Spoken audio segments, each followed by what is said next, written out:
The Seahawks are set to make history facing Tom Brady and the Buccaneers in the first ever NFL regular season game in Germany. But if you're a fan wanting to see that game in person, it's going to cost you a pretty penny. I'm going to break down the soaring costs to see the Week 10 matchup at Allianz Arena and much more on our Thursday edition of Locked On Seahawks. You are Locked On Seahawks, your daily Seattle Seahawks podcast. Part of the Locked On Podcast Network, your team every day.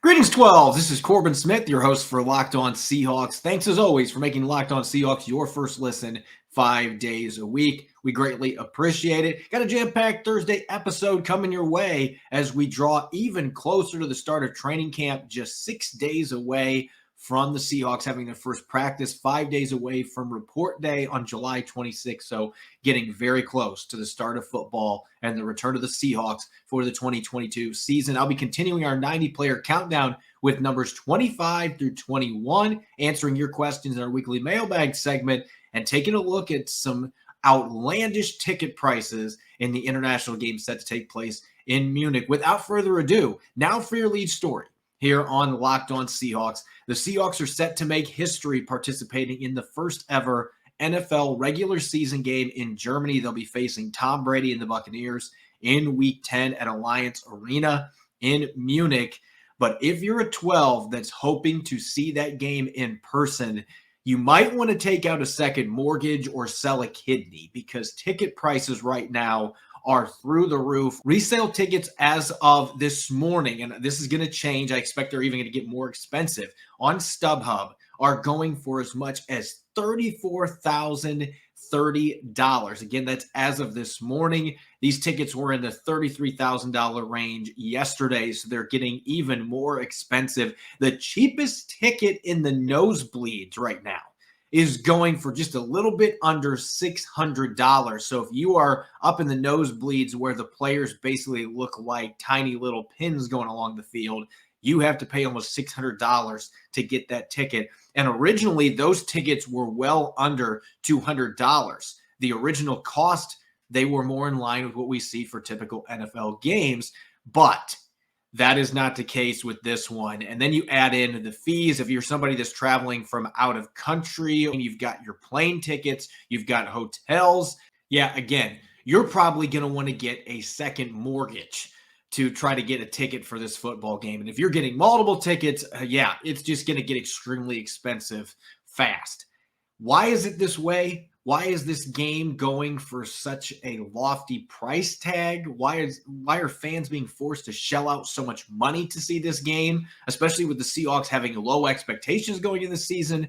Well, first and foremost, again, this is history. This is the first time that German fans have gotten the opportunity to see an NFL regular season game.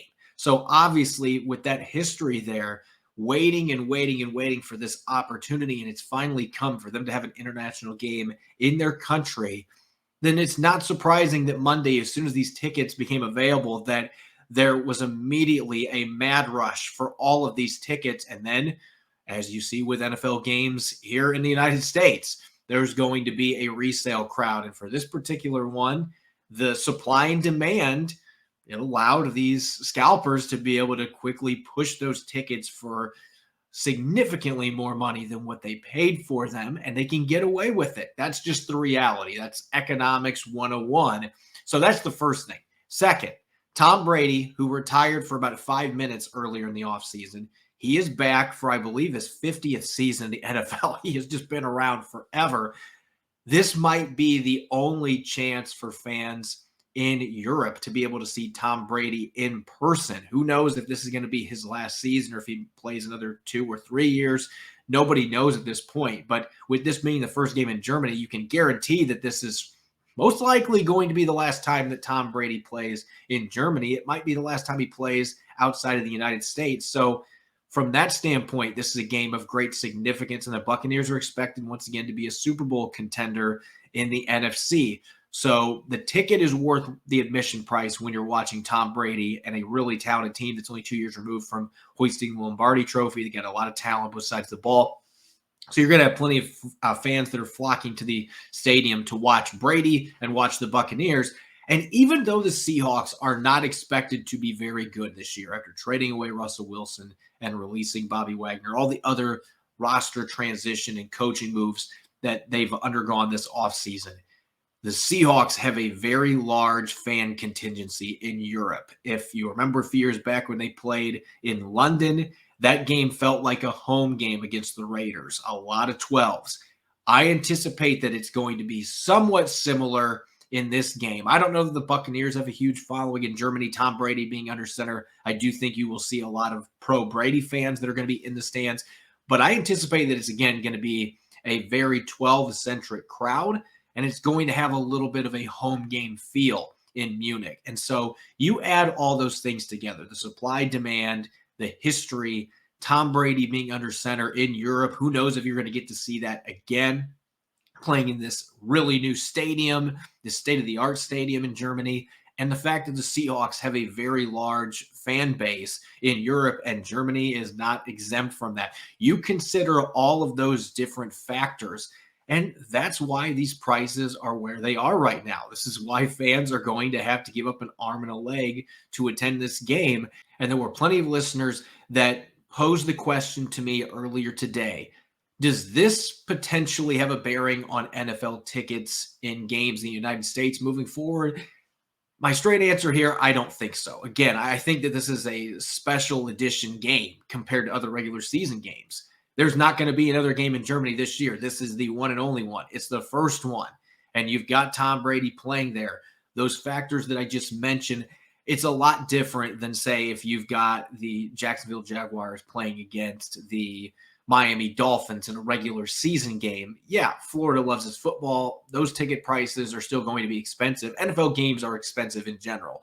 But I would not anticipate that this is marking a trend where suddenly you're going to have to pay $600 a ticket to go to any NFL game. That's not the way that it's going to work. Obviously, with inflation and the way the economy is, I actually think that some NFL tickets are going to drop during the season. They're going to be cheaper for fans to go.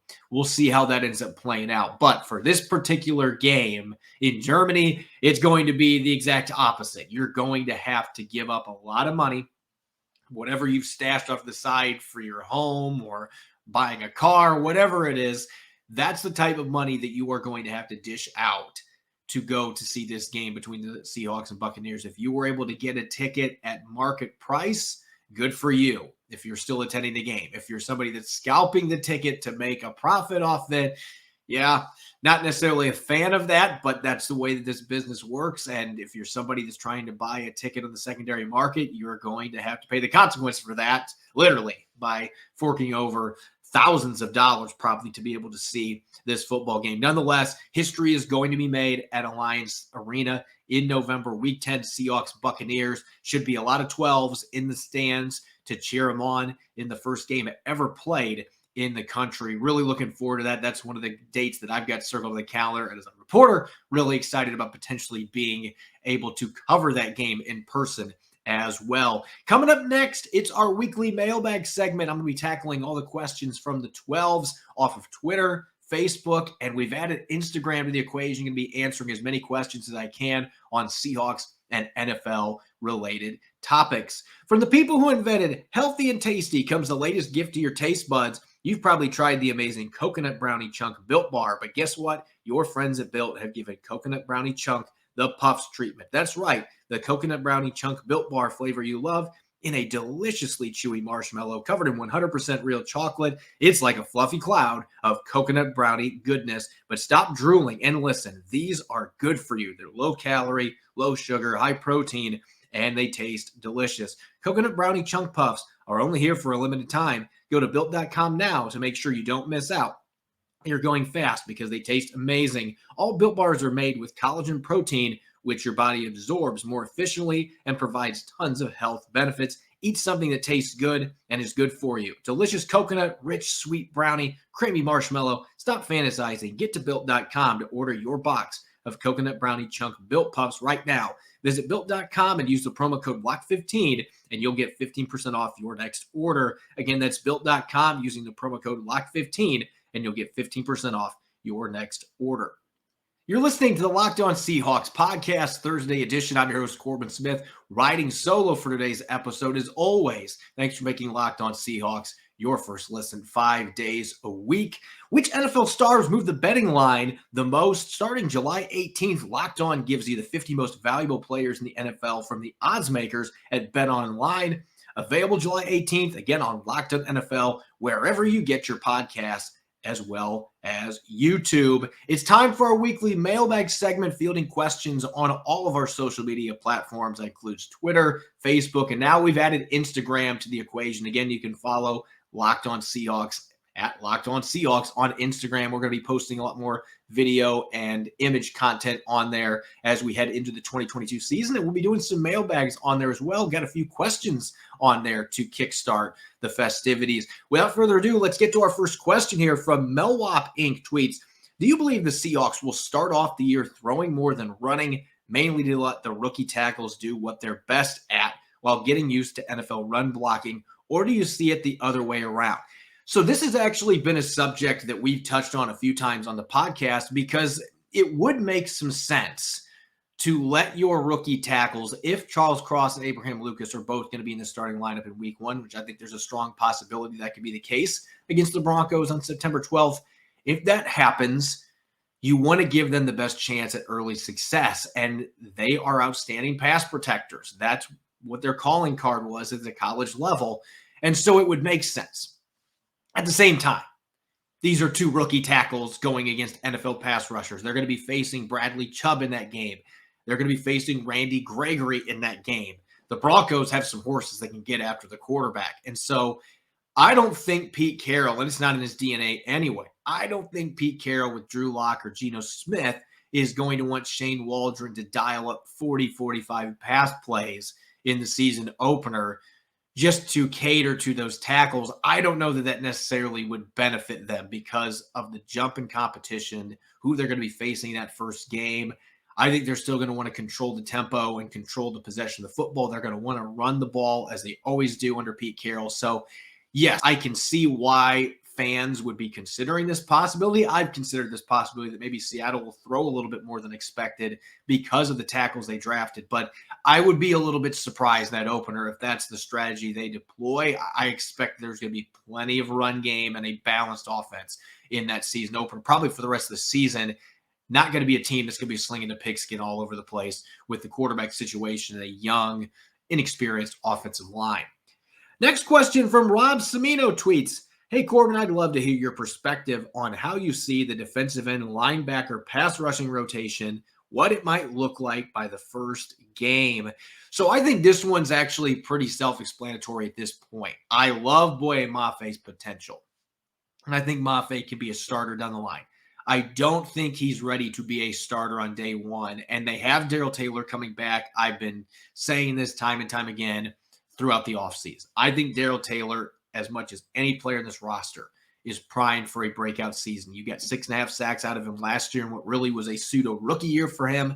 I expect that he could push for double-digit sacks this year as long as he stays healthy. This is a perfect scheme for him. He really looked comfortable last year, even though he had missed his entire rookie season.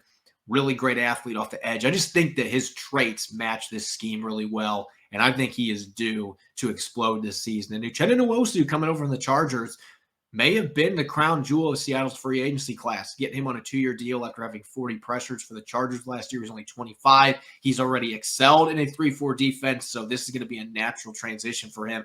I think those are your two starters in week one, and I wouldn't be surprised if they're the two starters the entire season. We might see Boye Mafe push one of those two for reps, but I think he's going to be your main rotational pass rusher. And Alton Robinson or Tyreek Smith, maybe both of them, are going to get their opportunities to play a little bit on defense too. You're going to see at least 4 edge rushers that are going to get opportunities, because Seattle's still going to play some base four-man fronts as well with traditional defensive ends. That's where Alton Robinson and Tyreek Smith may have a chance to get more reps when they're a nickel and they're rushing four. Darrell Taylor and Nwosu can play that role as well in pass rushing situations, third and long, second and long. So I anticipate you're going to see all five of those players getting plenty of reps, but I think Nwosu and Taylor are going to be the two starters for most of the season, if not all. Hawkstrologer tweets, if Rashad Penny goes down with a season-ending injury in the first 4 games and Chris Carson retires, how many touchdowns, yards, and carries would you predict from Ken Walker III this year? So I'm going to just say this right now. This is kind of I don't know if morbid is the right word, but Rashad Penny's season-ending injury, Chris Carson forced to retire. But this could easily happen because we know Rashad Penny's injury history is extensive. He's missed a lot of games in his NFL career. And Chris Carson right now, it's anyone's guess whether he's even going to be cleared to play again. So who knows if the Seahawks have him. I think if Ken Walker III becomes the guy, he's your feature back. He has the talent to immediately be a 1,000-yard rusher for the Seahawks if the opportunities are there, if the carries are there. I could still see him, even if Rashad Penny's healthy, being a player that could rush for 600, 700 yards as a complimentary 1B type back alongside him. And I think 8 to 10 touchdowns is reasonable. Again, this is a guy that last year had over 1,600 rushing yards and 18 touchdowns at Michigan State. He was the Spartans' offense. This guy was the horse they ran around. So I think the talent is there, clearly as a second-round pick, for him to be a 1,000-yard rusher and get close to double-digit touchdowns if he has the carries. And in this particular scenario, I would think that he would get a ton of carries, and DJ Dallas and Travis Homer would also be in the mix to get some carries behind him, maybe Josh Johnson as well. But for right now, Rashad Penny is healthy. They're hoping he has another big season building off what he did late last year, and they're keeping their fingers crossed Chris Carson will be healthy. So we'll see. Under this scenario, though, Ken Walker III will have a chance to really be one of the top rookies on the offensive side of the football in the entire NFL in 2022.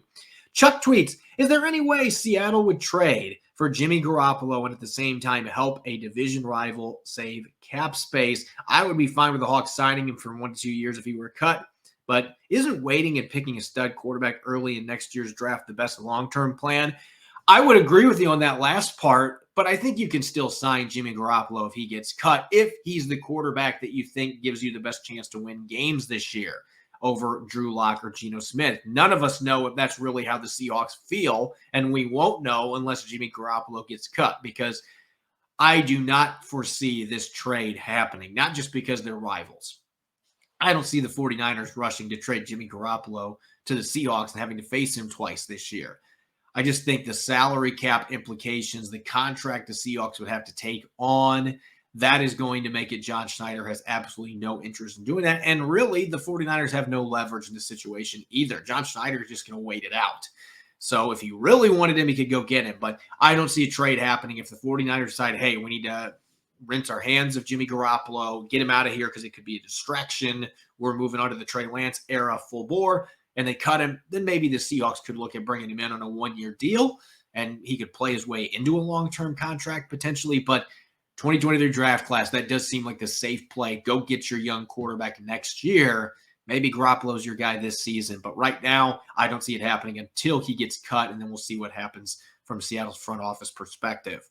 Chris Farnsworth tweets, if you think Geno Smith is going to start all 17 games this season, I did say that the other day, why trade for Drew Lock at all? Kind of defeats the purpose of trading for a young guy if you don't figure out what he is. I don't necessarily agree with that premise, and here's why. To an extent, we know what Drew Lock is. Drew Lock went 4-1 as a rookie, as a starter, and then his play bottomed off. He, in 2020, led the entire NFL in interceptions. Last year, he lost the starting job to Teddy Bridgewater. I know some of our listeners have pointed out that they believe he didn't get a fair shake at that.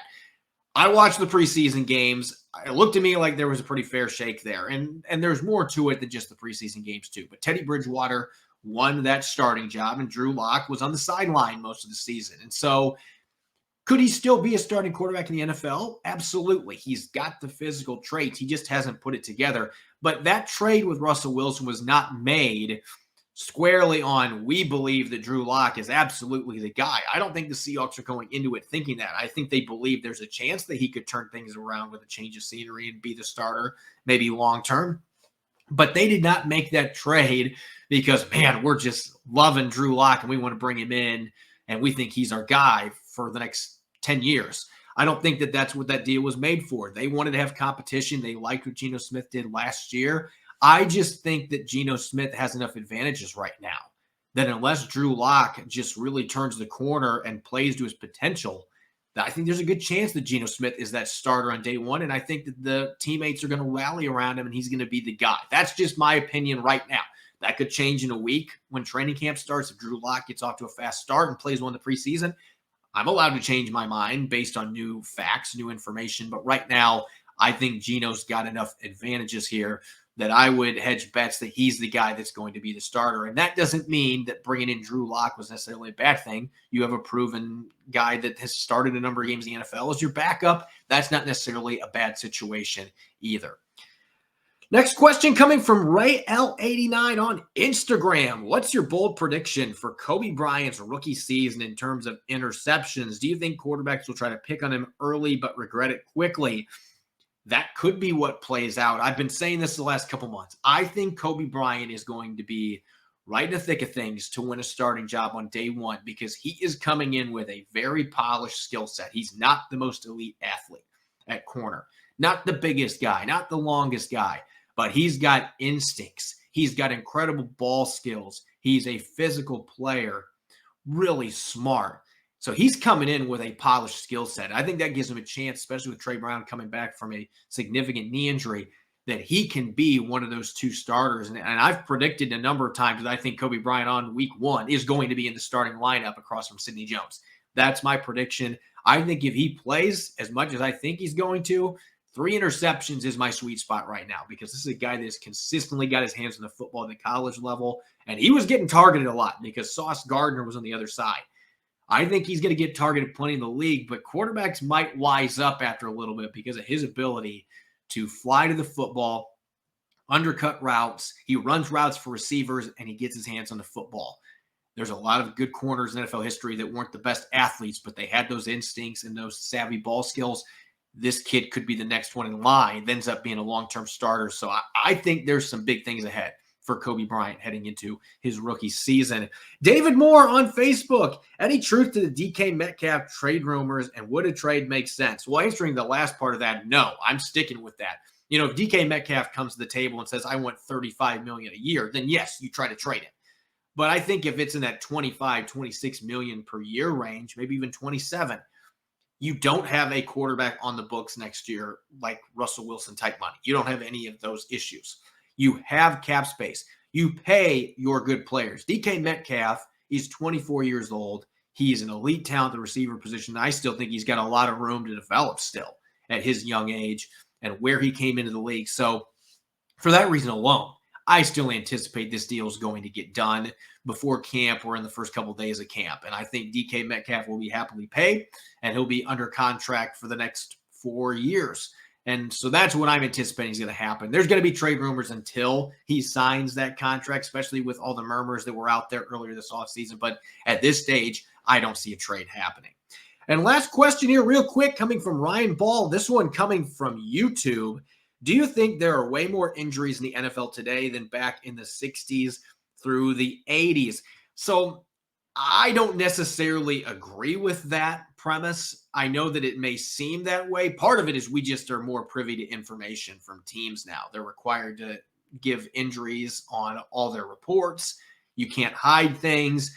I think in the 60s through the 80s, it was a little bit different. And plus, I think players just wanted to hide injuries too. I think that teams and players have become more aware to injuries and trying to take care of their bodies. Players today unquestionably have nutrition and strength and conditioning benefits that players from 25, 30, 40 years ago simply did not have. And so they're in phenomenal shape. These are finely tuned athletes, as finely tuned of athletes as you're going to find in any sport. But injuries are going to happen in this sport where you're constantly smashing into other people. And so, yeah, injuries are going to be part of the game when you're talking about football. I don't know there's necessarily more injuries now. There's more that are reported. I think teams are much more alert and aware on injuries to take care of their players, to take care of their assets. And so that's why it may look like there's more. Also, the physicality. You have elite athletes hitting each other all the time.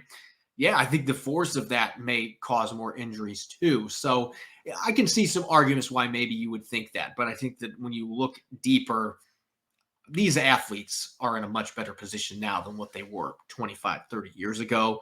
And I just think that the way things have changed with NFL offseason programs and nutrition programs and taking care of players, that is ultimately probably what made it look like there's more injuries now than what there used to be. Shifting gears to our 90-man countdown. We're now into the top 25. Today going to cover numbers 25 through 21, a couple of high-profile incoming rookies that are on this cluster of players. Coming in at number 25, Michael Big Balls Dickson, one of the best punters in the NFL. And I remember when he was picked by the Seahawks a few years back, there was the story with the Denver Broncos. The Seahawks actually traded back up into the 5th round with the Broncos, and they used that selection to pick Dickson. And of course, as the story goes, those in the front office that were in the draft room for the Denver Broncos apparently laughed about this when they saw the Seahawks had traded up with them to get a punter. I don't think anybody is laughing now because Michael Dickson is one of the few punters in the NFL that you can call a weapon.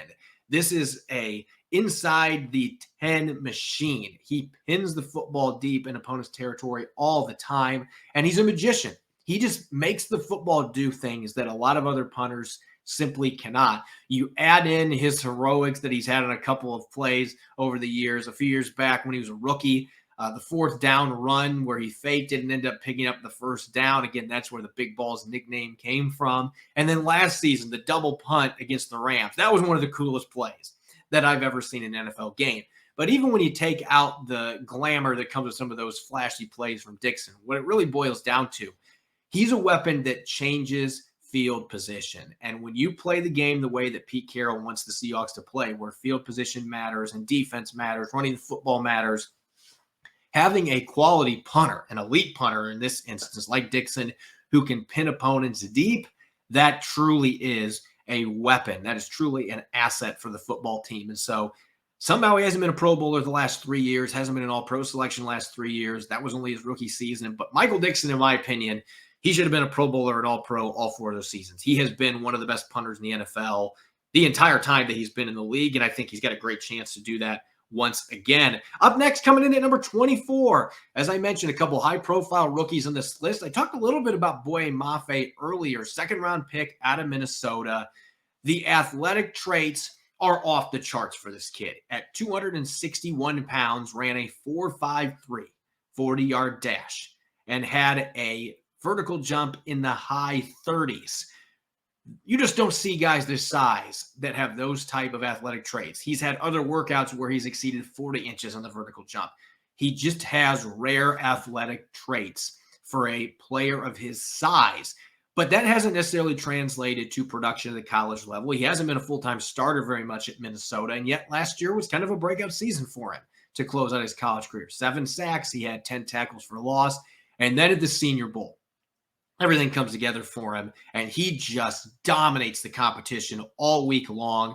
Probably the best player on the field in the actual showcase on Saturday. Had 2 sacks, 3 tackles for loss, and a forced fumble in that contest. One of the players of the game, voted by teammates. And so he put together a really outstanding week, and that was enough to vault him into the top half of the 2nd round. The Seahawks got him at pick number 40, and now he's going to get a chance to play in a defense that has some similarities to what he played in Minnesota. He really fits a 3-4 scheme because I think the biggest issue in his game, holding up against the run, not necessarily a traditional defensive end, but playing out wide where he can use his athleticism. He's comfortable dropping back in coverage several times where he carried really good running backs downfield on wheel routes and was able to stay step for step with them on his college tape.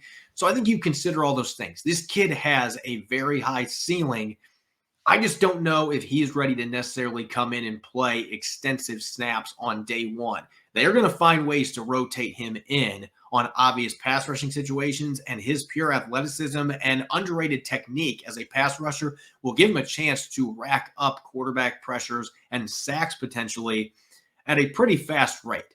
I just don't know that he's ready to play 50, 60% of the snaps, and he doesn't need to be necessarily with Darrell Taylor and Uchenna Nwosu being there. But Mafe may have the highest ceiling of any player in Seattle's draft class. It's a great scheme for him. The coaching staff is excited about him. Cliff Averill comparisons from Pete Carroll. So there's pretty high expectations here for this kid, but you got to make sure you are feathering the brakes a little bit here, just because I think that this is a kid that is going to take some time to develop, but he could be a very good, a very dangerous pass rusher once he gets a hang of everything and really develops in Seattle's scheme.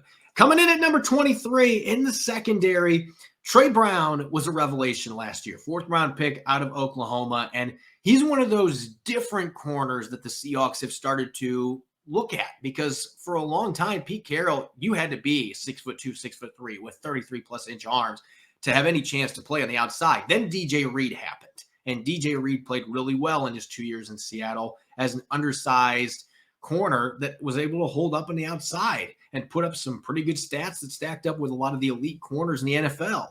And with Reed's play, they decided Trey Brown offered a lot of similarities. He might not have the length or the size, but he's physical. He's an aggressive corner. He's technically sound. He's got ball skills. He's played some special teams. He checked off every other box away from the size and length. And last year, he was off to a really good start. Once they got him into the lineup in week 6 against the Steelers, he started the year on injured reserve, dealing with a knee injury. Once he got back healthy, 3 starts, played really sound football, then unfortunately tears his patellar tendon against the Arizona Cardinals in week 11, undergoes surgery. He is still working his way back. Nobody knows if he's going to be ready for the start of training camp, what his status is going to be for the start of the regular season even. But if he's back healthy and he's fully recovered from this injury, that is a difficult injury to come back from. So if he comes back full bore, he's still got a really good chance to be one of the 2 starters on the outside. There's just some big questions here coming off of that injury. And with the arrival of Kobe Bryant, Tariq Woolen, Artie Burns, there's a lot of competition there that's going to have to beat out. But if he can return to form like he played last year, then he's going to have a really good chance to start. He's one of the real X factors when you're looking at Seattle's defense, just because of his health and wondering what player is going to come back from that patellar tendon injury. Going to the quarterback position at number 22, Drew Lock, a little bit higher on our rankings than Geno Smith, even though I picked Geno Smith to win the starting job. Again, this poll for us, it was based off of 3 or 4 of us voting, and a few people view Drew Lock significantly higher than what I do, Rob Rang being one of them.